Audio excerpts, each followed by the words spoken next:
నమస్కారం. టీసీఎన్ న్యూస్కు స్వాగతం. ముందుగా ముఖ్యాంశాలు. సోలార్ ఆధారిత విద్యుత్తును వినియోగించుకుని ప్రయోజనం పొందాలి. భీమవరం సమీక్షా సమావేశంలో ప్రజలకు సూచించిన పశ్చిమ గోదావరి జిల్లా ఇన్ఛార్జి మంత్రి గొట్టిపాటి. తణుకు నియోజకవర్గంలో ఒకరోజు ముందే అందజేసిన ఎన్టీఆర్ భరోసా మొత్తాలు. ఇరగవరం మండలం నారాయణపురంలో ఆరంభించిన ఎమ్మెల్యే ఆర్మిల్లి.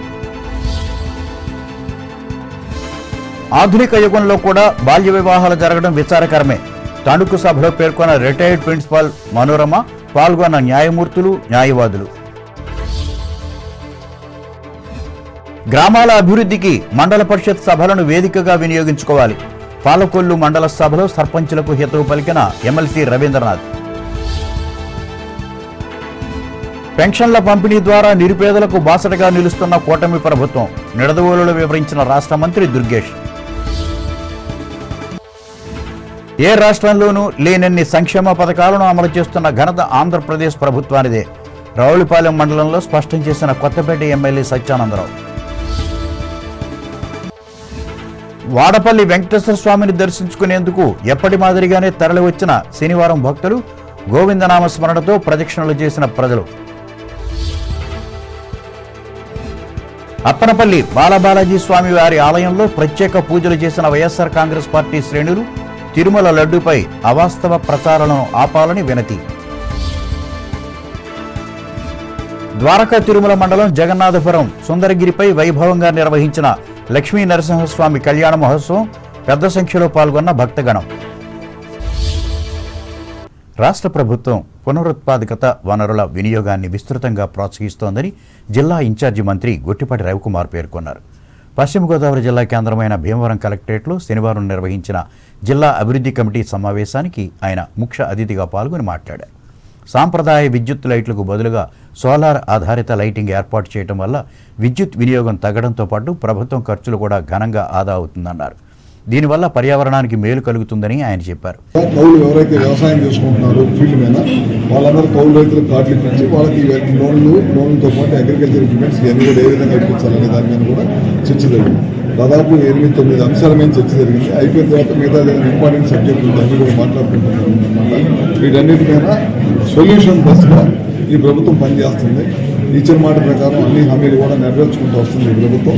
అదే దశగా జిల్లాలో ఎప్పటికప్పుడు పనిచేసుకుంటూ ఏ కార్యక్రమాలు ఎక్కడెక్కడ ఇబ్బందులు ఉన్నాయో అన్నింటి కూడా సొల్యూషన్ దశగా పనిచేసుకుంటారు.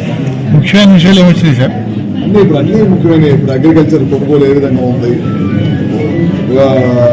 ప్యాడీ ప్రొక్యూర్మెంట్ ఏ విధంగా ఉంది, డబ్బులు ఏ విధంగా పడుతున్నాయి అవి అట్లాంటివి అవన్నీ. అదేవిధంగా ఇక్కడ హార్టికల్చర్కి సంబంధించి మనం పామ్ ఆయిల్ చేస్తున్నాం. పామ్ ఆయిల్ పంట ఏ విధంగా పెంచాలి, ఫిషరీస్ ఎంత శాతం జరుగుతుంది, ఫిషరీస్లో ఉన్న ఇబ్బందులు ఏంటి, ఇట్లాంటివన్నీ మన కాలువలు పనితీరు, కాలువల్లో నాచుంటే ఏ విధంగా తొలగించాలి. అదేవిధంగా కొన్ని చోట్ల సముద్ర ప్రాంతం, తీర ప్రాంతంలో ఉన్న చోట ఎలక్ట్రిసిటీకి సంబంధించి కొన్ని ఇబ్బందులు చెప్పారు. అదేవిధంగా కొత్త సబ్స్టేషన్స్ నిర్మాణం చేపట్టమని కోరుకున్నారు. కొన్ని సబ్స్టేషన్స్ అయిపోయినాయి, ఛార్జ్ చేయించుకుంటాం. కొన్ని కొత్త సబ్స్టేషన్స్ అడిగారు. ఇట్లా అనేక సమస్యల మీద, జిల్లాకు సంబంధించిన సమస్యల మీద, రెగ్యులర్గా ఉండే సమస్యల మీద అన్నిటి మీద కూడా చర్చించడం జరిగింది. కొన్ని మా చేతిలో ఉన్నాయి కానీ, కలెక్టర్ గారి చేతిలో ఉన్నాయి కానీ డెసిషన్స్ ఇక్కడ తీసుకుంటాం. కొన్ని ప్రభుత్వం పై తీసుకుని దృష్టిలో ఉన్నాయి, కిట్ కోర్సెస్ ఉన్నాయి, వేగవంతంగా పని జరగట్లేదు అన్నారు. వాటికైనా సరైన కలెక్టర్ గారు రివ్యూ మీటింగ్ పెట్టి చేయమని చెప్పాము. ఇట్లాంటి రకరకాల వివిధ సమస్యల మీద అన్నిటి మీద కూడా చర్చించుకుంటాం. Okay sir. ఈ సమావేశంలో కేంద్ర ఉక్కు భారీ పరిశ్రమల శాఖ సహాయ మంత్రి భూపతిరాజు శ్రీనివాసవర్మ, శాసనసభ ఉపసభాపతి కనుమూరి రఘురామకృష్ణరాజు, రాష్ట్ర జలవనరుల అభివృద్ధి శాఖ మంత్రి డాక్టర్ నిమ్మల రామానాయుడు, జిల్లా కలెక్టర్ చెదలవాడ నాగరాణి, ఆయా నియోజకవర్గాల శాసనసభ, శాసనమండలి సభ్యులు, వివిధ కార్పొరేషన్ల చైర్మన్లు పాల్గొన్నారు. ఆంధ్రప్రదేశ్ రాష్ట్ర అభివృద్ధికి మాజీ ముఖ్యమంత్రి నందమూరి తారక రామారావు అందించిన సేవలు ప్రభుత్వ వ్యవస్థ ఉన్నంతకాలం నిలిచే ఉంటాయని రాష్ట్ర విద్యుత్ శాఖ మంత్రి గొట్టిపాటి రవికుమార్ చెప్పారు. భీమవరంలో నూతనంగా నెలకొల్పిన ఎన్టీఆర్ విగ్రహాన్ని శనివారం ఆయన ఆవిష్కరించి మాట్లాడారు. అందుకే ఆయన ఆశయాలను నెరవేర్చేందుకు ముఖ్యమంత్రి నారా చంద్రబాబు నాయుడు అంకిత భావంతో కృషి చేస్తున్నట్టుగా ఆయన తెలిపారు. ఈ కార్యక్రమంలో MLA Pulaparthi Ramanjaneyulu, Telugu Desam party polit bureau సభ్యురాలు తోట సీతారామలక్ష్మి, జిల్లా అధ్యక్షులు మంతెన రామరాజు, రాష్ట్ర కోశాధికారి మెంటే పార్థసారథి, తెలుగు యువత అధ్యక్షులు గోలగాని రమేష్లు పాల్గొన్నారు.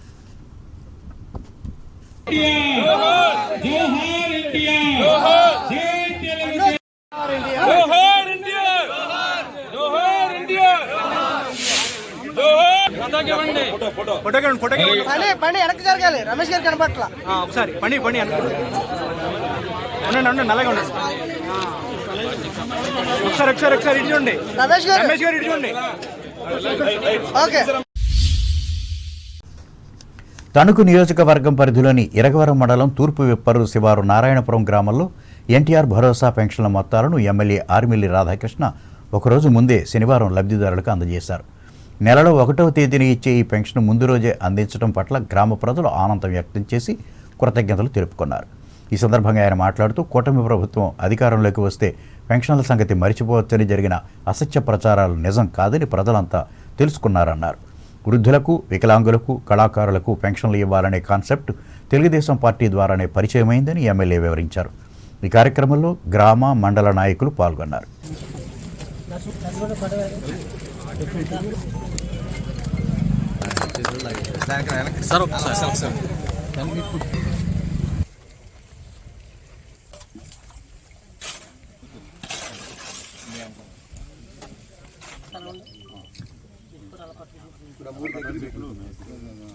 మీరు తలెట్టమే మీరు తీసేయండి తలని.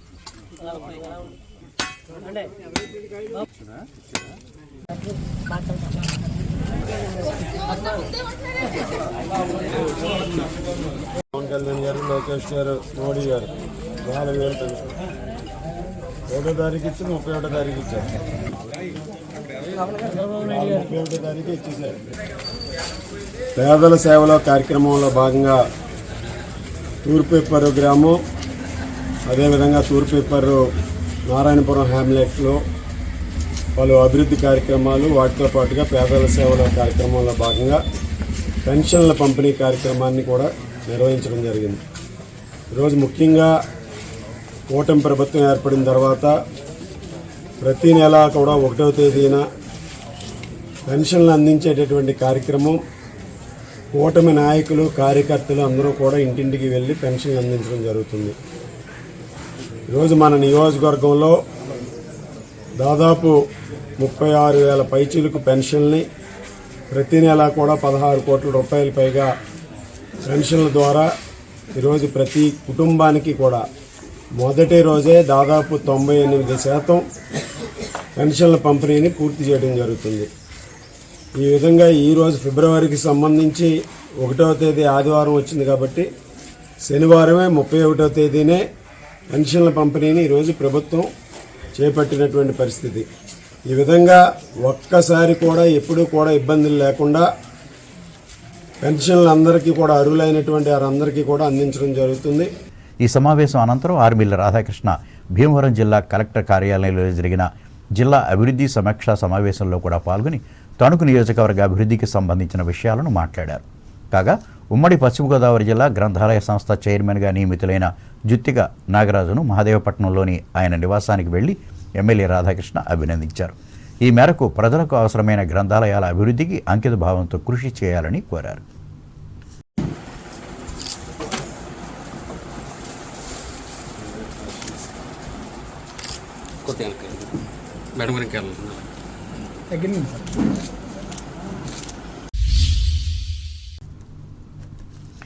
అనాగరిక వ్యవస్థలో అడుగెట్టిన బాల్య వివాహాల వ్యవస్థ ఆధునిక యుగంలో కూడా కొనసాగడం దురదృష్టకరమని మహిళా హక్కుల ఉద్యమ ప్రచారకర్త, ప్రభుత్వ కళాశాల రిటైర్డ్ ప్రిన్సిపాల్ సంకు మనోరమ పేర్కొన్నారు. తణుకు కోర్టుకు చెందిన న్యాయ సేవాధికార సంస్థ ఆధ్వర్యంలో బ్యాంక్ కాలనీ వెనుక గల మున్సిపల్ SBS ఓరియంటల్ హైస్కూల్లో శనివారం నిర్వహించిన వీధి బాలల సంస్కృతి నివారణ దినోత్సవ సభలో పాల్గొని మాట్లాడారు.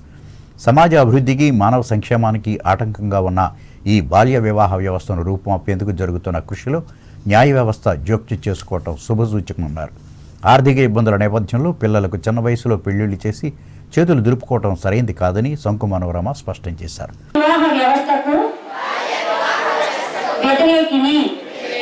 నేను ఎట్టి పరిస్థితులలో నా గ్రామంలో గాని నా ప్రాంతంలో గాని బాల్య వివాహానికి మా గ్రామం సమాచారాన్ని బాల్య వివాహ నిషేధ అధికారిని గుర్తించి వివాహాలు దాన్ని ఆపటం అనేది చాలా ముఖ్యమైనటువంటి అంశం. మన స్కూల్కి లేకపోతే మన ఊరికే కాకుండా మన దేశం యొక్క అభివృద్ధికి, దేశం ఆర్థికంగా నిలబడటానికి అన్నిటికీ కూడా ఈ యొక్క బాల్య వివాహాన్ని ఆపాలి.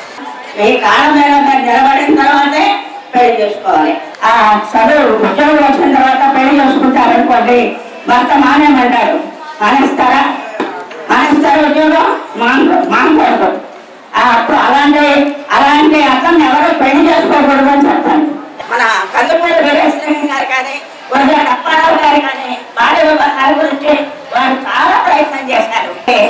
మన జడ్జి గారు చూస్తారు మీరు, ఆవిడ వారు ఏం చేస్తారు, తీర్పులు ఇస్తారు. తీర్పులు ఆడవాళ్ళకే కాదు అందరికీ కూడా తీర్పులు ఇచ్చేటువంటి వ్యక్తి.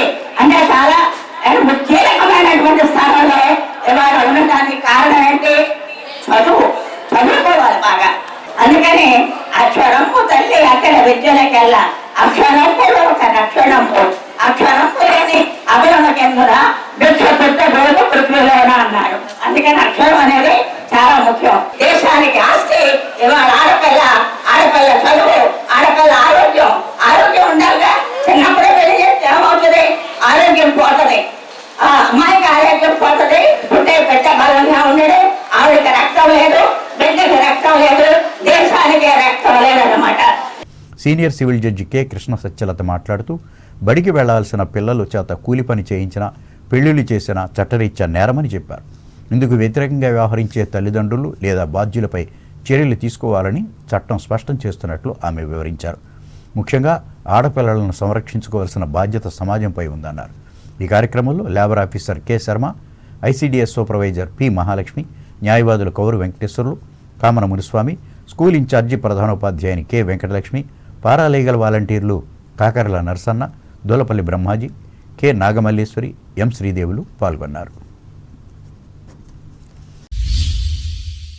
తణుకు ముళ్లపూడి వెంకటరమణమ్మ పాలిటెక్నిక్ కళాశాలలో డిప్లొమా మొదటి సంవత్సరం చదువుతున్న జి జాష్నవి శ్రీలతకు మానవత స్వచ్ఛంద సేవా సంస్థ శనివారం సైకిల్ బహుకరించారు. ఈ సందర్భంగా సంస్థ జిల్లా మాజీ చైర్మన్ గమిని రాంబాబు మాట్లాడుతూ, ఈ విద్యార్థి ఇంటి నుంచి కళాశాలకు వెళ్లేందుకు ఉపయోగపడే సైకిల్ను అమెరికాకు చెందిన అతికాల విశ్వరవిచంద్ర ఇచ్చిన ఆర్థిక సహకారంతో సైకిల్ను కొని అప్పగించామన్నారు. ఈ కార్యక్రమంలో సంస్థ కార్యదర్శి కటారి విశ్వనాథరాజు, మాజీ అధ్యక్షులు ఆలపాటి సుబ్బారావు, సభ్యులు పాతూరి శివనారాయణ, పొలమాల వీరభద్రం, డాక్టర్ దాట్ల సత్యనారాయణరాజు, కె సత్యనారాయణలు పాల్గొన్నారు. తణుకు కేశవస్వామి దేవాలయంలో నిర్వహిస్తున్న భీష్మ ఏకాదశి మహోత్సవాలలో భాగంగా శుక్రవారం రాత్రి కూడా సాంస్కృతిక కార్యక్రమాలు నిర్వహించారు. ఇందులో భాగంగా మహానట కళామందిర అధినేత కాకరపర్తి కామేష్ శిష్య బృందం కూచిపూడి జానపద నృత్య ప్రదర్శన చేసి ఆనందపరిచారు. ఈ కార్యక్రమంలో ఆలయ అభివృద్ధి కమిటీ అధ్యక్షులు మద్దినపూడి రామకృష్ణ, కార్యనిర్వహణాధికారి ముత్యాల సత్యనారాయణలు పాల్గొన్నారు. శ్రీ కేశవస్వామి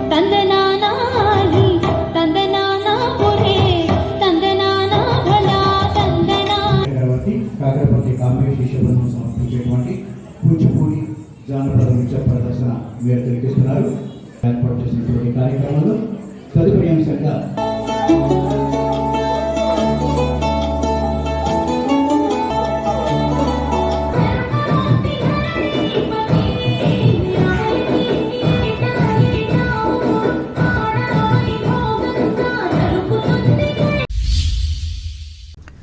తణుకు ఆదివారం సంత మార్కెట్ సమీపంలో ఉన్న లక్ష్మీ నరసింహస్వామి దేవాలయంలో నిర్వహించిన స్వామి కళ్యాణ మహోత్సవాలలో భాగంగా శనివారం అన్న సమారాధనను ఏర్పాటు చేసి భక్తిని చాటుకున్నారు. ఆలయ వ్యవస్థాపకులు రేలంగి ప్రసాదరావు ఆధ్వర్యంలో జరిగిన ఈ ఆధ్యాత్మిక అన్నదాన కార్యక్రమంలో చక్క రామకృష్ణ, ఆచంట ఫణికుమార్, మునగాల అచ్యుతరెడ్లు పాల్గొన్నారు.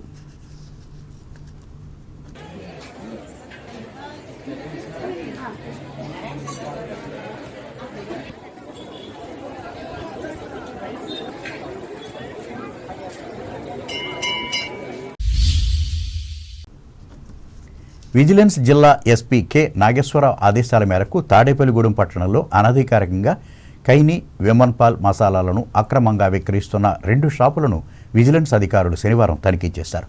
పట్టణానికి చెందిన విక్రయదారులు చర్లంచర్ల శ్రీనివాస్, కుప్పిశెట్టి రాములు విక్రయిస్తున్న పాన్ మసాలా కైనీలకు ఎలాంటి బిల్లులు లేకపోవటాన్ని గుర్తించారు. దీంతోపాటు జీఎస్టీ లైసెన్స్ కూడా లేనందున నిర్వాహకులపై కేసు నమోదు చేసి సుమారు 15 లక్షల రూపాయలు విలువైన సరుకును సీజ్ చేశారు. ఈ దాడుల్లో vigilance SI K Sitaram, DCTO వి కిరణ్ కుమార్, రెవెన్యూ విజిలెన్స్ సిబ్బంది పాల్గొన్నారు. తాడేపల్లిగూడెం పట్టణానికి చెందిన సుప్రసిద్ధ పాత్రికేయులు కీర్తిశేషులు ఎద్దనపూడి సూర్యనారాయణమూర్తి స్మారకార్థం ఇచ్చే జిల్లా స్థాయి ఉత్తమ జర్నలిస్ట్ అవార్డు 2025 సంవత్సరానికి చింతలపూడికి చెందిన ఎస్కే ఆజాద్ బాబు ఎంపికయ్యారు. పట్టణంలోని మండల పరిషత్ మీటింగ్ హాల్లో శనివారం జరిగిన ఎద్దనపూడి 15వ వర్ధంతి సభలో ఆజాద్కు ఈ అవార్డుతో పాటు 5,116 రూపాయల నగదు ప్రోత్సాహకాన్ని అందజేశారు. అలాగే సీనియర్ల కేటగిరీలో ఏలూరుకు చెందిన డివి రమణ, ఆకివీడికి చెందిన బిఆర్ కోటేశ్వరరావు, తాళ్లపూడికి చెందిన అప్పన రాజాలకు గౌరవ సత్కారం నిర్వహించారు. ఏపీయూడబ్ల్యూజే జిల్లా కార్యదర్శి గణపతి ప్రసాద్ అధ్యక్షత వహించగా ఐజేయు జాతీయ ప్రధాన కార్యదర్శి డి సోమసుందర్, రాష్ట్ర ఉపాధ్యక్షులు చావ రవి ముఖ్య అతిథులుగా హాజరయ్యారు. ఎంపీడీఓ వి చంద్రశేఖర్, సూర్యనారాయణమూర్తి కుమారులు ఎద్దనపూడి సుబ్బారావులు పాల్గొన్నారు. ఇప్పుడు వాణిజ్య ప్రకటనలు.